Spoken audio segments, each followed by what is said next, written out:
There's a lot to say about how manga and anime impacts you personally. This is just like a few things that I think about once in a while now that I'm older.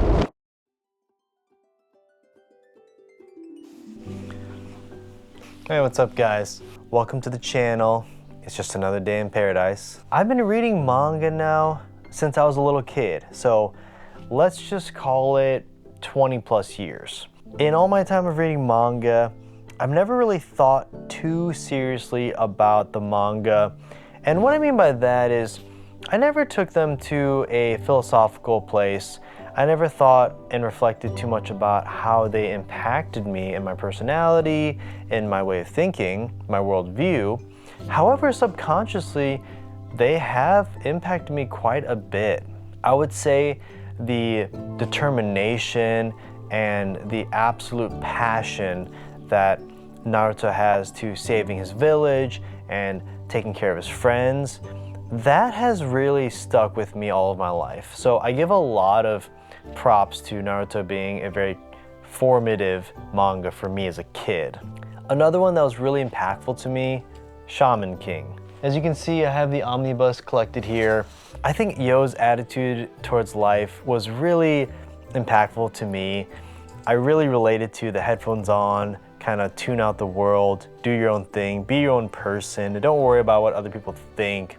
That really resonated with me. He was also destined to be Shaman King, and I had my own sort of upbringing and my own pressures that I had to deal with, so I also related to that. You know, there's some other anime that were really impactful to me growing up. I remember when Tokyo Ghoul came out, I was in a pretty dark place in my life. The impact that Tokyo Ghoul had on me was more of a, hey, this is a dark route and dark path that this person has chosen, but sometimes you do have to reinvent yourself. The caterpillar, butterfly kind of analogy. Sometimes tragedy and trauma does shape you. However, the way you react and respond to that, that really determines who you will become and who you are. There's a lot to say about how manga and anime impacts you personally. This is just like a few things that I think about once in a while now that I'm older. What impacted you when you were growing up or currently today when you read manga and anime? Does it really impact you? Do you think about these things, or is this just kind of mumbo jumbo that is just me? I'd love to hear your thoughts. Let me know them. I'd like to take some time to update you on what's going on with my manga and anime journey. I made a bunch of videos so far. One of the topics was salvaging, or I guess like restoring old manga that I got from a comic book store. So here's the result.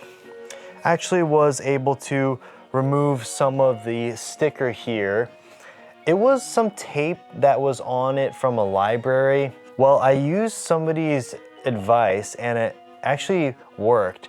I tried out Goo Gone, which is obviously used to get rid of paint, but it works really well on adhesive. It's not perfect, but it's much better than freezing it. When I froze the book and then tried to take off the tape, it didn't really remove the sticky residue.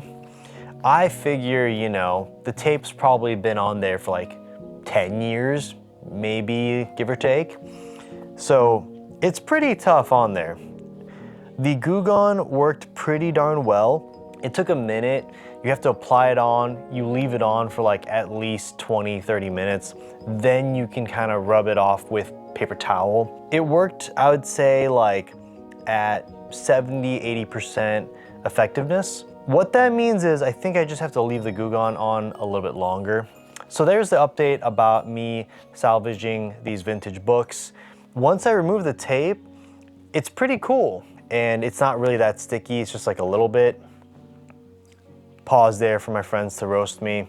Pretty stoked about being able to do that. Thanks so much for the tip. And I'm gonna have to do that with the rest of the volumes, which is gonna take some time. So, second update, I've not been great with my reading list. So I have the Shonen Jump app, and that app has been really good. However, my reading list is very long and I did not get through a lot of it so far. So right now, I'm spending a lot of my time reading Naruto, Kagurabachi, Freyrin, and that has been me more of kind of going through it at my own pace. There are still quite a few manga this year that I'm wanting to get through, and I haven't even started them, so pray for me to get through what I'm doing now so I can read the new ones. The last update is that for future videos, I want to visit a few spots and highlight them. I haven't talked about 2 stores that I frequent quite a bit, so I want to go in there with my camera, get some footage, talk about the store, talk about what they got, what they don't got. And yeah, hopefully that is kind of like another peer into buying local manga. So look out for that. That should be coming in the next month. If you guys have any suggestions on videos, I would love to hear them, because as many ideas as I have, yeah, I'm always open to hearing what people think and what they want to hear as well. Till next time, see you guys later.